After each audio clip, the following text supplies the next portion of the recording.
Once you've established what key you're in, you'll play your first chord, which if it's a C chord, you're going to play your C chord. That's the one chord. Then think about those notes, C, D, E, F. In the key of C, C is the one chord, F is the fourth chord, C, D, E, F, G. G is the 5 chord. So you've got C, F, and G. I'm going to show you on my guitar what that looks and sounds like. Okay? Right back.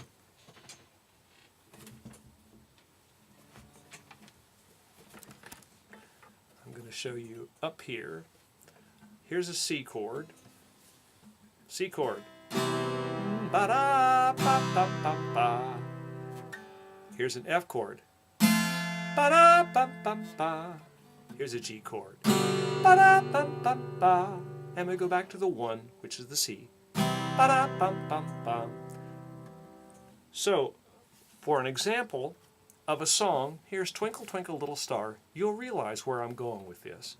C, I'm going to start with the 1 chord. I'll go 1, 1, 4, 1, 4, 1, 5, 1. We refer to this as a 1-4-5 song. C, twinkle, twinkle, little star, how I wonder what you are. You got 1, 1, 1, 1, 4, 4, 1, 4, 4, 1, 1, 5, 5, 1. If I'm playing in this key of G, it's going to be the same thing. G is the 1 chord, G, A, B. C is the 4 chord, and D is the 5 chord. 1, G, twinkle, twinkle, little star, how I wonder what you are. So a 1-4-5 chord is very much of a standard for American music. That's a very simple place and an honorable place to start if you're not familiar with how to create music. That chord progression of a 1-4-5, you'll be amazed how many songs you know that actually carry through with a 1-4-5 example. So, I can't begin to teach you theory. My personal understanding of theory is through ear learning. I listen for chord combinations and progressions that make sense to me in comparison to the music with which I'm familiar. My musical exposure is really very broad. I grew up listening to classical, country, folk, rock and roll, Peter, Paul, and Mary, a little bit of everything. Roger Miller, a little bit of everything, which was a very good place to be. So when I create a song, I go a lot of places. I have a very broad sense of music, and as you listen to some of my songs, you realize that I'm going a lot further than 1-4-5-1. But that's because I'm comfortable in there. Sometimes 1-4-5 is exactly what I need, exactly what I want to tell a story. Some of my songs are that simple. Nothing wrong with that. It's for you to solve how to perform your song. I can't teach you how to play an instrument. Either you play an instrument or you don't. And it's certainly helpful to be able to play an instrument if you're going to be a songwriter.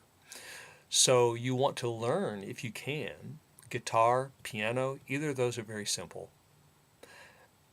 But worst case scenario, find a friend who can play and ask them to work with you. Ideally, get a simple keyboard. Go to Kmart, Walmart, go to a restore like Goodwill or Salvation Army and find a simple keyboard that just gives you 2 octaves.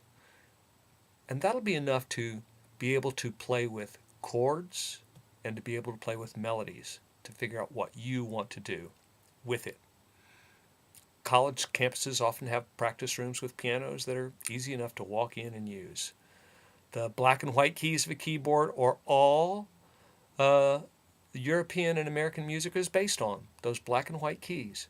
And for simplicity's sake, focus on the white keys and you'll be able to do what you need to do to generate the musical elements that you want to make your song work. American music employs the 12 notes that you'll find on the piano. They're defined mathematically, and they're determined by consensus to make an agreeable structure with which to describe music. Every song you know is composed of this lowly group of 12 tones, and more specifically, of a scale of 7 or 8 notes. If you think only of the white keys of the piano, in the key of C is where you are.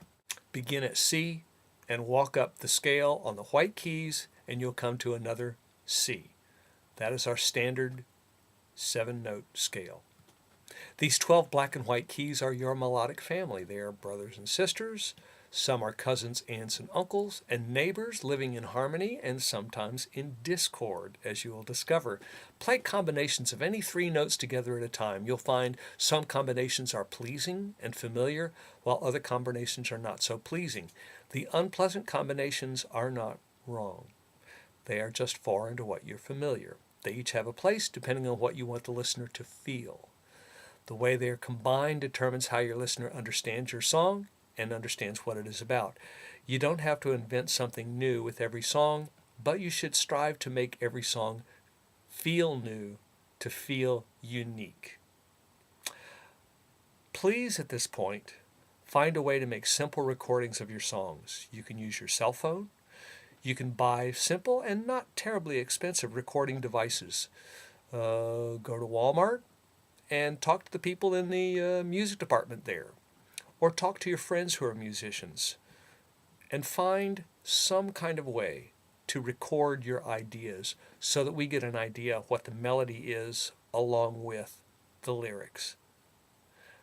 And that's what I want to hear from you. So get a little bit of help. If you've got a Mac computer, GarageBand is built right in there. There are simple tutorials on YouTube. You can learn how to do that. And send us some clips of your songs, because that's the last part, creating your lyrics, and then melody makes the difference of where it goes. In Lesson 4, you're going to find a lot of examples of how variations in the melody and chord structure can make a huge difference in your song. Good luck with it. Please send me samples. Send us all samples if you can. And I look forward to hearing what you've got. And as always, I'm helpful to give you feedback or help in any way I can. I look forward to hearing what you've got coming. Thanks very much.